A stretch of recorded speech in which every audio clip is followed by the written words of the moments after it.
Welcome to the highlights of this week's Politics Hub programme, which was dominated by the COVID inquiry and the revelations of what was called a toxic culture inside government. Let's kick off straight away with my thoughts after the opening day and my interview with Lord MacDonald, who used to be one of the country's top civil servants. So we're kicking off tonight talking about COVID. It infected 44 million of us, claimed the lives of nearly 227,000 people in the UK, while an estimated 1.5 million of Britons are still living with long COVID.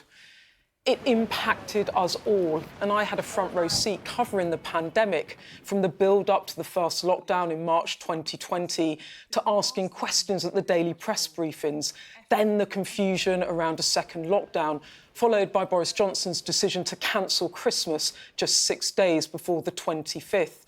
With my nose up to the number 10 door, decision-making seemed to me chaotic, confused and contested. Boris Johnson likes to say he got the big calls right. But senior officials working for him behind that door today lift the lid of a PM in the driving seat but out of control, changing direction every day, unable to lead with a weak team, making it, in the words of his Cabinet Secretary Simon Case, impossible to tackle COVID effectively. For some, these revelations will generate understandable anger and upset. For others, they may be sick about hearing about COVID. But what I found interesting watching today was that even those in the firing line agreed on one thing: lessons need to be learned.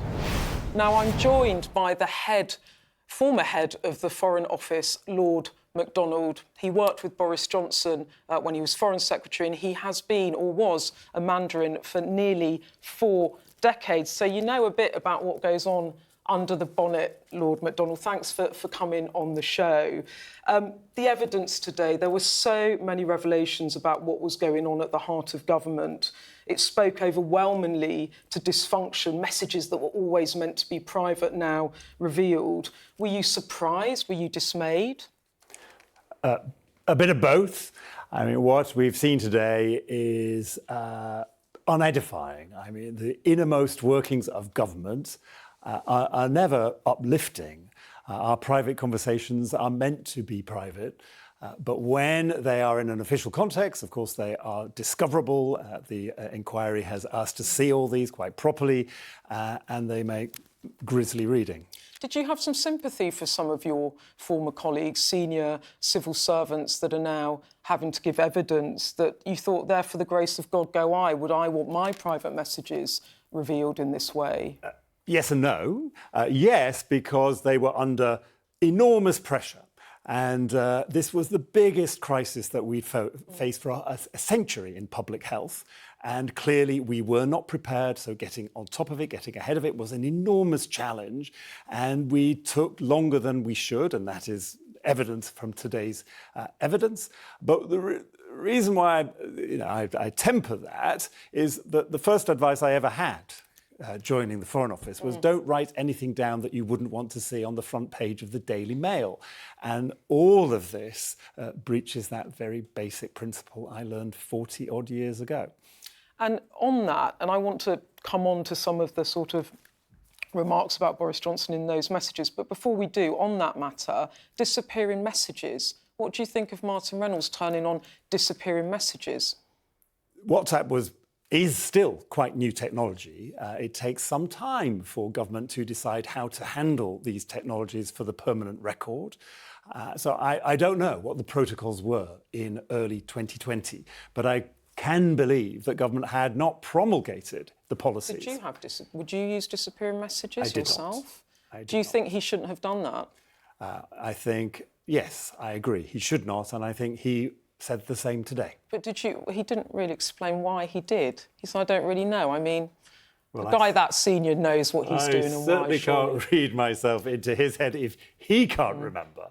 But as I say, people were under tremendous pressure and they weren't quite sure what was properly private. I mean, just on that, just before we move on, just in terms of, do you think we should even have government by WhatsApp? I know this is kind of a side, maybe it's not a side issue. I mean, what do you think is one of the lessons from this, that government communication should not be done over WhatsApp, or is the horse bolted on that? No, my conclusion is the reverse. I think it cannot be disinvented, so it should be explicit to everybody with an official phone that everything on that phone is for the permanent record, and they work in that knowledge. And just in terms of what Simon Case wrote to Dominic Cummings in WhatsApps, he said of Boris Johnson, "I'm at the end of my tether. He changes strategic direction every day. He cannot lead and we cannot support him in leading with this approach." He said the team captain cannot change the call on the big plays every day. He said government isn't actually that hard, but this guy is making it impossible. Is that familiar to you? It was about the most awkward thing. The only thing that completely staggers me is his belief that government is not that hard. I think government is actually very hard. Clearly, the atmosphere, the working relationships, the new structures in Number 10 made things much more difficult. But Lord MacDonald, this guy is the head, he's the most senior Mandarin in government. I mean, you must have been surprised by the tone of that, huh? Yes, I've not spoken to him for a long time, but I am confident that he regrets saying that. And do you think it damages the reputation of the civil service? I don't know that it damages the reputation of the civil service, but it certainly damages relations between senior civil servants and ministers. There is confidence that is essential to doing business at the top of government. And when that confidence breaks down, then clearly the system seizes up. There's a bigger question here, isn't there, as well, Lord MacDonald, that there's a question about whether the machine wasn't tooled up for this sort of crisis.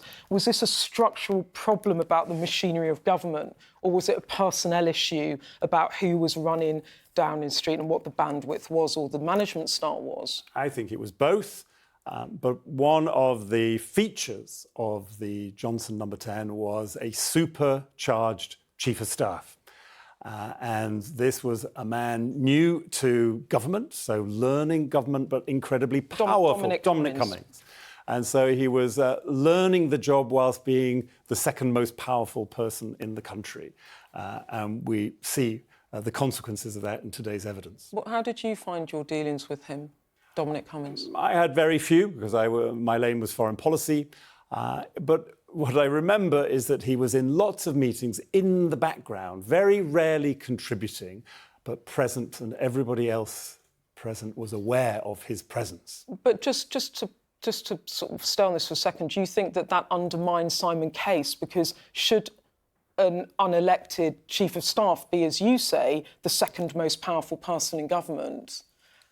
Well, I think it certainly complicated things, because in Number 10 you had not only a chief of staff, you also had the principal private secretary and you had the cabinet secretary next door.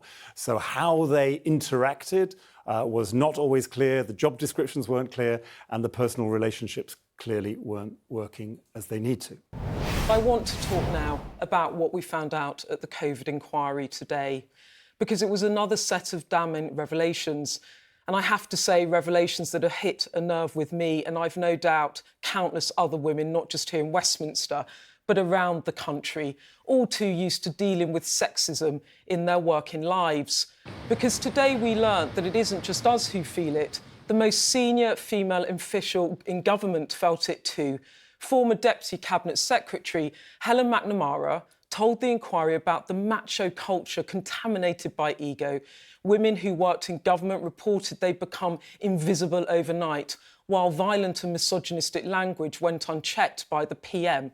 And this mattered, not just because the heart of government shouldn't be a frat house, but because it skewed policy. Helen McNamara said more consideration was put into hunting and shooting policy when it came to the pandemic response than the welfare of children, pregnant women and domestic abuse victims. She told the inquiry it is very difficult to draw any conclusion other than women have died as a result. And if you feel angry about what you heard today, I'm not surprised. I am too. And one of the lessons we must surely take from this is that an old boys' club is the worst way to run a country. Good government doesn't just need competence, but female and diverse perspectives among senior decision makers. In Boris Johnson's words, Number 10 was an orgy of narcissism at a time of national crisis, a toxic culture, a cabinet called F-pigs and morons, a dysfunctional government lacking in preparedness, crucially, in terms of policy. It's been a very unedifying few days for the government, hasn't it? Yeah, it has been unedifying. I can't give a running commentary until I've seen all the evidence about exactly what conclusions we take out of it. But I know at the time, I remember when I was representing small businesses, hospitality, retail, and those kind of very hard-pressed businesses, how difficult it was to get the right picture and therefore the right solution and the right people to speak to. That there is a sense of inevitability to a point. At that point, in that kind of stage of a pandemic. But nonetheless, we'll see what comes out in the wash when we know all of the evidence. You wouldn't blame the public watching these hearings, though, if they might think it might be time to give another party a go at government after what they've heard. Well, I don't think it's about party. I think you've got a Prime Minister that's no longer in place. You've got a lot of people in number 10 that's not in place. I can understand members of the public who lost loved ones who had to go through really difficult times in isolating, that they would look at this and think, crikey, it's Partygate all again. I think we are looking back with hindsight, at those 2 years. Let's look at it in the round with the evidence. And if there are lessons to be learned, if there are scapegoats there, let's make it at that point rather than the running commentary now. Welcome back to the Politics Hub. Well, this week a conference was held in South London where leading figures from the political right gathered to discuss the future of the Conservative agenda. Amongst the speakers at the Alliance for Responsible Citizenship was the Business and Trade Secretary, Kemi Badenoch. She's been tipped as a potential Tory leader, so we sent our Amanda Acas to hear what she had to say to cheer her party up. Kemi, was this the start of your leadership campaign? Second time lucky? Arriving in London's Docklands for a conference organised by a new political movement, the Business Secretary certainly had one eye on her own political future. The Alliance for Responsible Citizenship are trying to set out a fresh vision for global conservatism, with delegates from the US and Australia and speeches from a Republican presidential candidate. Climatism, COVIDism today, but wokeism, racial wokeism. And the right-wing Canadian psychologist Jordan Peterson. We could now bring about a hell that would make all those previous hells look like nothing but practice. Today it was Kemi Badenoch's turn. Not being distracted by all sorts of silly things like pronouns and what critical race theory is saying and measuring people's skin colour and so on. All of these things are distractions. Her controversial comments went down well with the audience, including the shadow Australian Defence Minister. I think she's got a lot of talent. I think she's a clear speaker, a clear thinker, and of course she represents the changing face of Britain. She has all what it takes to become a Prime Minister. So I'm praying for that as she becomes a Prime Minister. I thought she was very impressive. Do you think she would be a good leader in future, potentially? I know you're trying to get me to speculate. I'm not going to speculate. I mean, who knows what's going to happen even in the next 6 months and year. I love Kemi. I think she's brilliant. I've got a huge amount of respect for her. For Kemi Badenoch to appear here for many sends a strong signal about her future intentions. She's long been a darling of the Tory right, but she's now the bookies' favourite to take over from Rishi Sunak if he ever stands down as party leader. But at least one delegate here was unsurprisingly unimpressed. She's been part of it. I mean, this is what gets me down. Tories, we're going to control immigration, we're going to bring back free enterprise. You haven't done it in 13 and a half years. With the Tories languishing so far behind in the polls, the battle for the future of right-wing politics is already underway. Amanda Acas, Sky News, Greenwich. Well, one of the prominent political figures attending that summit was the former Australian Prime Minister Scott Morrison. I spoke to him earlier and asked him why he wanted to be there. I thought, when I received the invitation, there was an opportunity to cover a large sort of territory of issues, but do it from a particular perspective, and a perspective I share.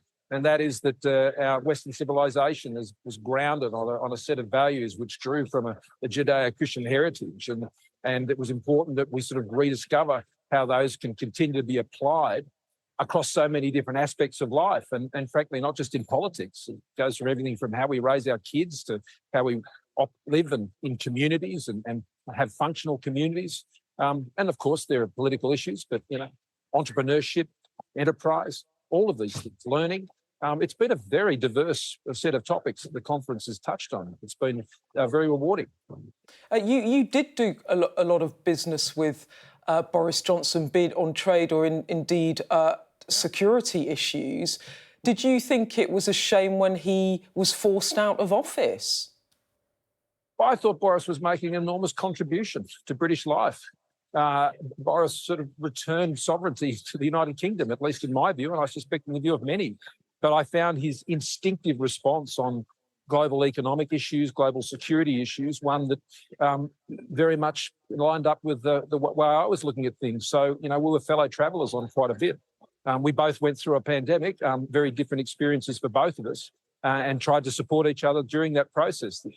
Particularly both him and Sajid Javid were very helpful to Australia at one particular point, and I'll always be grateful for that. But it was a very tight, trusting relationship, which it always should be, and I think always largely has. And as John Howard reminded us today, his relationship with Tony Blair was also a very positive and a very close one.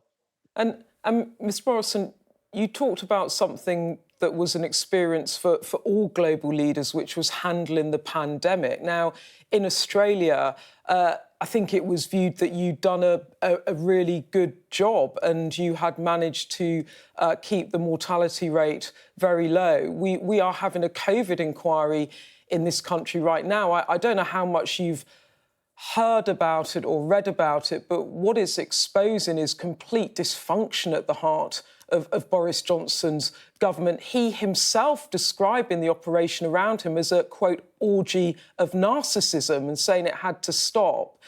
Were you shocked by some of this? Well, I haven't been following that closely. What I do know is this, is that managing the response to COVID was uncharted territory for all of us. And I remember those early months in particular very, very well. It was a time of great uncertainty. People were very, very fearful. In the Northern Hemisphere, it hit you first in your winter. It hit us in a summer. And, I think there are differences there. We moved very quickly to close our borders. And I think that was probably one of the most important decisions we made. I mean, we didn't get our response perfect. It was a shared response between our state governments and our federal government. Some of our states took the lockdowns too far, I think. But, we can all look back in hindsight and be, as they say in the United States, Monday morning quarterbacks. But, if people weren't there and having to make the decision, we can all have views about it later. And I think that's what will come out. And that's okay. We're transparent representative democracies, and that's all part of the process. Labour in the UK are looking at the Australian election and looking at what Albanese did to defeat you. What can they learn? What can Labour here learn from the Australian election? Well, I hope they don't learn much at all for the sake of my Tory colleagues in the UK. I mean, they ran a very vicious campaign against me over a very long period of time. But look, I'm not here to do retrospectives on elections. I mean, in politics, you win some, you lose some. You don't get bitter about it. You're thankful for the service that you're able to provide your country. I certainly am. I love my country, and I had a great honour to be both a Prime Minister for almost 4 years and served in Cabinet for around 9. So that's a pretty great opportunity. I'm very thankful for it. But, at the end of the day, we've been in government for 3 terms. It's not often that governments get a 4th term in politics, and people make changes. And final thought, Mr Morrison, if I may. You talk about 3 terms. The Conservative Party have been in for 4 elections now, 4 terms. What advice, let me put it another way, what advice would you give to Rishi Sunak to try and overturn that Labour poll lead here and win a 5th election? Or is he done? Well, look, I'm not close enough to know the politics here in the UK, but what I do know is you always got to keep looking ahead. You don't win the next election the same way you won the last one. I think that's a pretty obvious thing in politics, and you've got to keep charting out a positive agenda when you're in government. I mean, oppositions basically sit there and hopefully they believe the government will lose the election, and that's often what occurs. So, from the Tories' point of view here in the UK, it really is about repression, renewal, positive agendas, and connecting with what are the biggest issues that people are facing. And I have no doubt here, that's cost of living crisis. I mean, just picking up, talking to people here, issues around housing affordability, those sorts of things. They're very real issues back in Australia as well. And I think the post-COVID economy has got its big challenges, and people have got to make a decision about who's going to be best to manage those challenges. And I've got in Australia, I'd just say in Australia, before the last election, the Labor Party made a whole bunch of promises about how energy prices would come down and, you know, real wages would go up, and none of that's happened. People will tell you what they want to tell you, but when they get into government, sometimes those things don't happen. And I think that's what we've seen in Australia. So don't believe the hype is what I'd suggest to the UK public when you hear a lot of bold claims about what Labor might do here. And obviously the government has got to put its case forward about how it can deal with those really, really challenging issues. And they've got a lot of experienced people to do it, I'm sure, including Rishi. Well, it's bonfire night this weekend, a commemoration charged with history and politics. And there is one town in Kent that has for decades now tried to keep that spirit alive by choosing a public figure as the fall guy, literally. This year, they've picked London Mayor Sadiq Khan because of his ULEZ policy, but there have been quite a few other politicians over the years who've crashed and burned.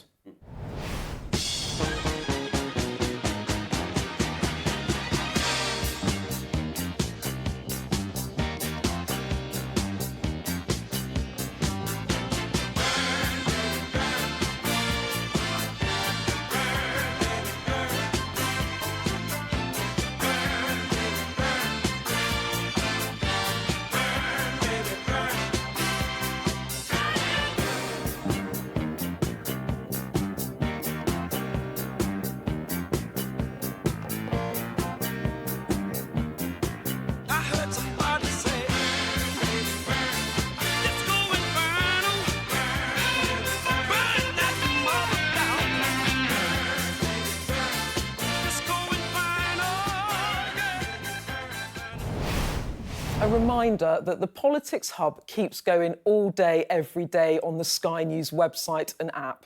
And if you scan the QR code at the bottom of your screen, you can catch up with all the political news from Westminster and beyond. We're back on your screens every Monday to Thursday at 7 p.m. See you then.